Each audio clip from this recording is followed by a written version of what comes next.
योग्य ठिकाणी उधळा आयुष्य. नमस्कार मित्रमैत्रिणींनो, ज्योतिष क्रिएशन या चॅनलवर तुमचे सर्वांचे स्वागत आहे.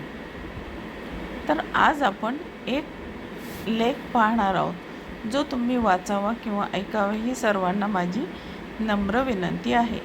आता लेखाचं नाव आहे योग्य ठिकाणी उधळा आयुष्य. आता आपण लेखाला सुरुवात करूया. माणसाच्या आयुष्यात अनेक गोष्टी पुन्हा मिळू शकतात. हरवलेला पैसा पुन्हा कमवता येतो. अपयशानंतर यश मिळवता येते. तुटलेली स्वप्ने नव्याने उभी करता येतात. पण एक गोष्ट अशी आहे जी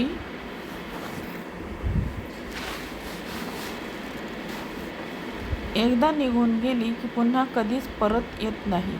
ती म्हणजे वेळ. आणि वेळेसोबत हळूहळू निघून जातं तारुण्य, नाती आणि आयुष्याचा सुवर्णकाळ.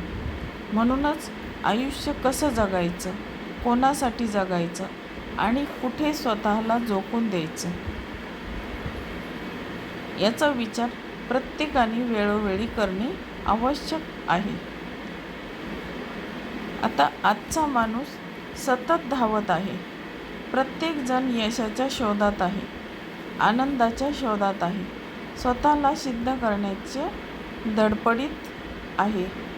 पण सगळ्या धावपळीमध्ये एक महत्त्वाचा प्रश्न अनेकदा दुर्लक्षित राहतो. आपण नेमके कुठे जात आहोत? कारण फक्त धावण्यात यश नसतं. योग्य दिशेने चालण्यात खरे यश असते. म्हणूनच आयुष्य उधळायचे असेल तर ते योग्य ठिकाणी उधळायला शिकले पाहिजे.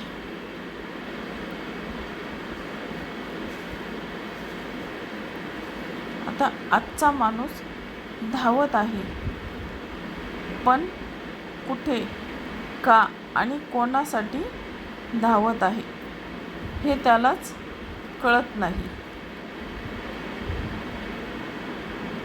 आता अनेक जण आयुष्यभर मेहनत करतात, पण चुकीच्या दिशेने. काही जण चुकीच्या नात्यामध्ये स्वतःला झोकून देतात, तर काही जण अशा लोकांसाठी आपला अमूल्य वेळ खर्च करतात ज्यांना त्याच्या प्रेमाची, त्यागाची किंवा अस्तित्वाची किंमतच नसते. अशा वेळी उरते ती फक्त निराशा आणि हळहळ. करिअर असो, प्रेम असो, मैत्री असो किंवा समाजसेवा असो, दिशा योग्य असेल तर प्रयत्नांचा अर्थ प्राप्त होतो. पण दिशा चुकली तर प्रामाणिकपणे केलेली मेहनतही व्यर्थ ठरते. आता एखाद्या झाडाला कितीही पाणी घातलं तरी जर ते जर खडकावर उगवलं असेल तर त्याची वाढ खुंटतेच. त्याचप्रमाणे आयुष्यातील गुंतवणूकही योग्य जागी झाली पाहिजे. आता वेळ, वय आणि आयुष्य ही माणसाला लाभलेली 3 अमूल्य भांडवल आहेत. पैसा संपला तर पुन्हा मिळवता येतो, पण गेलेली वेळ, निघून गेलेले तारुण्य आणि वाया गेलेले आयुष्य कधीही पुन्हा मिळत नाही. त्यामुळे ही संपत्ती कुठे खर्च करायची, कोणासाठी खर्च करायची आणि किती खर्च करायची याचं भान असणं हीच खरी बुद्धिमत्ता आहे.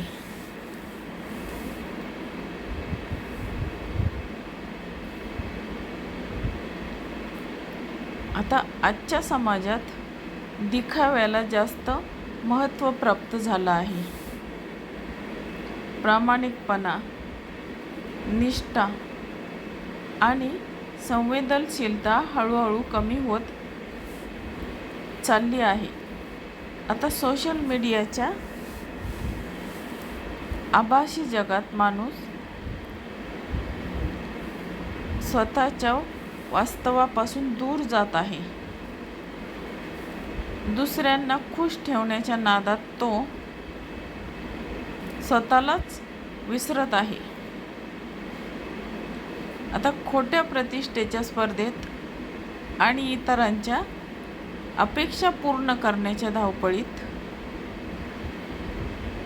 अनेकांचे आयुष्य नकळत वाया जात आहे.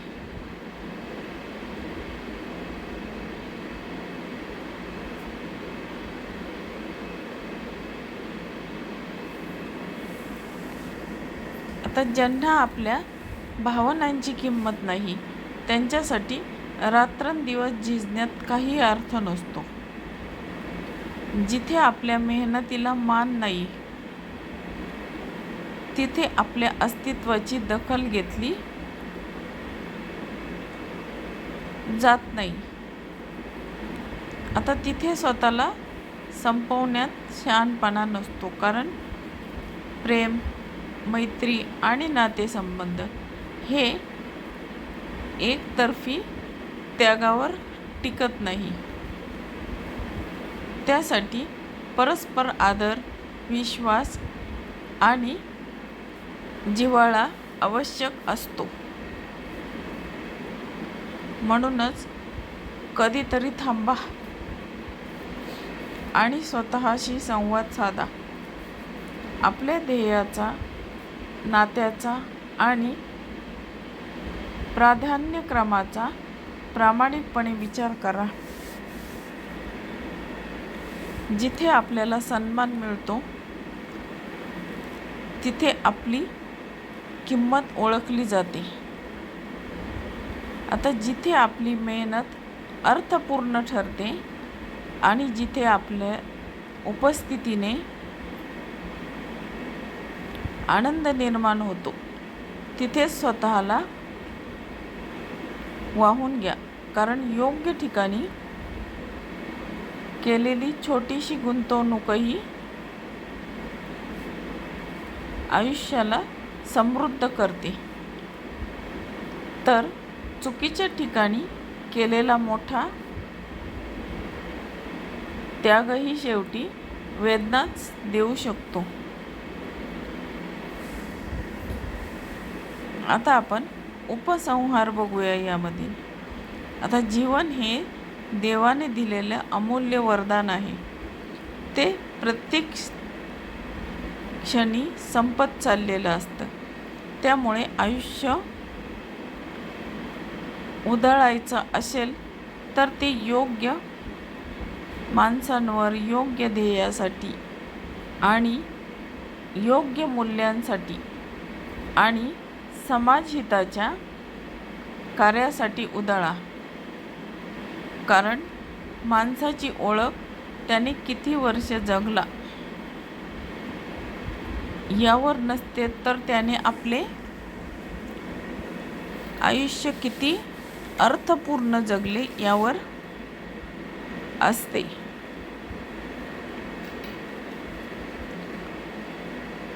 एकदा वेळ निघून गेली की मागे उरतो तो फक्त पश्चाताप.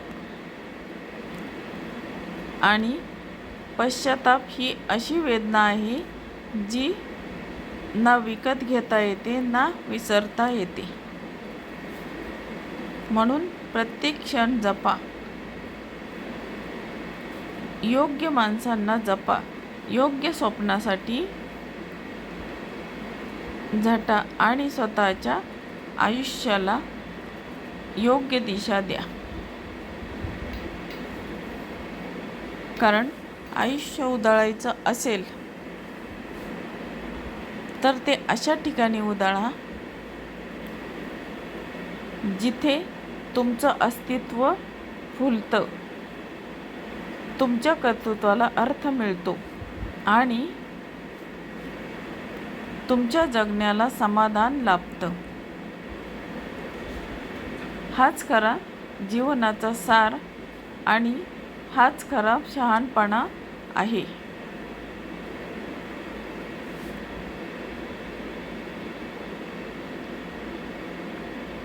तर मित्रमैत्रिणींनो, तुम्हाला आजचा लेख कसा वाटला? तुम्हाला जर आजचा लेख आवडला असेल तर तुम्ही माझ्या चॅनलला लाईक, शेअर आणि सबस्क्राईब जरूर करा. आणि हा लेख तुम्ही तुमच्या मित्र, मैत्रिणी किंवा नातेवाईक यांना शेअर करायला विसरू नका. धन्यवाद. भेटूया अशाच नवीन व्हिडिओसह पुढील भागात. तोपर्यंत नमस्कार.